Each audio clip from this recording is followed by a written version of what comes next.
Nottingham Forest, well done, because you have arguably made the signing of the summer in Diomande, someone that completely changes how Forest and Glasner can now set up. Now, Nottingham Forest obviously lost Elliot Anderson this summer, someone who's so crucial in terms of how Nottingham Forest built up and progressed the ball up the pitch.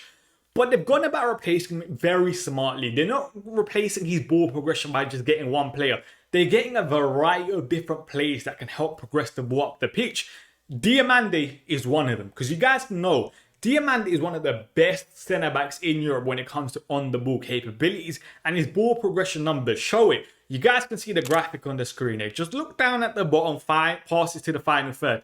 He's in the top 3 percentiles of centre backs in Europe when it comes to that aspect of things. And you guys can see his other ball progression numbers, very, very tidy. This is what Nottingham Forest are getting in Diomande. Now, just to further emphasize how good Diomande actually is on the ball, remember Ruben Amorim, former Manchester United manager, but also former Sporting manager.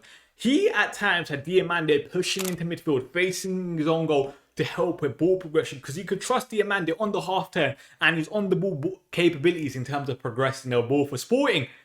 Forest are getting an absolute gem when it comes to that. Now, the biggest positive with this signing is it gives Glasner and Forest that bit of extra depth in the centre-back department to obviously play Glasner's preferred back three formation, which they've been doing in pre-season. You guys can see the graphic on the screen here. This is where Diomande initiated and completed threatening actions. Just look at where his actions were actually completed on the football pitch. On the right side of the pitch, which is exactly where I expect Diomande to play. I expect Forest to line up with Murillo at left centre-back, Milenkovic in the middle, and Diomande on the right-hand side. And I'll be honest, that is one of the best back threes you'll probably find in Europe. It is incredible. Now, as you guys know, playing in a back three and a back four is completely different. Your centre-backs in the back three can be a bit more aggressive. They can jump onto the attackers a bit more. And this is exactly where I think Diomande thrives in. You guys can see the graphic on the screen here, which looks at ball recovery numbers over the last year in the Portuguese league for centre-backs. Diomande averages 10.36 ball recoveries per 90, which puts him in the top percentiles for centre-backs in the league. His counter-pressing recovery numbers are also very, very high at 4.52. And this is a big positive, because we saw last year for Glasner had Chris Richards in the right centre-back role, who stepped on very, very well, pushed on very well. This is exactly what Diomande thrives in, and this is exactly what Forest needed to complete that solid back three. Now, hopefully, as you guys can see, these videos take a lot of time to make an effort in terms of watching the player, analysing the player, compiling all the data. So hopefully you guys appreciate the effort and leave a like on this video.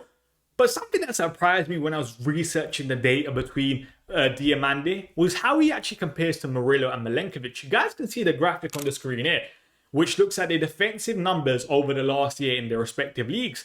Look at defensive duels and aerial duels. Diomande actually comes out on top, which is something that surprised me.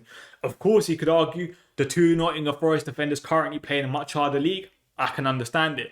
But that's just something I wanted to point out. Another thing I really wanted to point out is we speak a lot about how Diomande is great on the ball, which he is, but let's actually give him credit for his defensive capabilities as well, because the rest of his defensive numbers are actually not too bad. He averages over 3 interceptions per 90, which is extremely, extremely good. And look at his ball recovery numbers, like I said, they're not too far off Murillo and Milenkovic, two people that are probably, let's say, known for their defensive abilities. Of course, Murillo can play, but you guys know what I mean. Diomande can actually defend. He's 6'3" for a reason. He's a physical unit, but he's also very, very comfortable on the ball. Now, let's have a look at the passing numbers in comparison to the three defenders. And you guys can see Diomande comes out on top in a lot of categories. Whether it's passes per 90, Diomande is on top. Through passes, passes to the final third, forward passes all favour the Ivorian centre-back, which is obviously a big, big positive.